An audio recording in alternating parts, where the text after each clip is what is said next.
کہ ابراہیم علیہ السلام کی پوری زندگی قربانیوں سے گزری ہے۔ چھوٹے تھے تو گھر چھوڑا،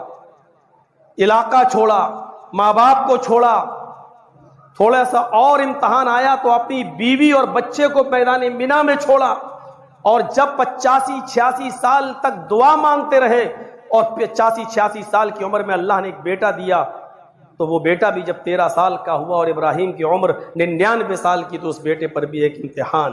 تو یہ مومن کا کام ہوتا ہے کہ وہ امتحانات میں کامیاب ہو اور دعا مانگے کہ الہ العالمین، پہلی بات تو ہم اس لائق نہیں کہ تیرے امتحان میں ہم کامیاب ہو سکیں، اے اللہ تو مجھ سے میرا امتحان مت لے۔ پہلے تو یہ دعا کرنا چاہیے، اور پھر یہ دعا بھی کرنا چاہیے کہ اللہ اگر امتحان تو لیتا ہی ہے تو اے اللہ ہم سے آسان امتحان لے، اور اس امتحان میں پورا اترنے کی توفیق بھی تو ہی عطا فرما، کیونکہ تیرے علاوہ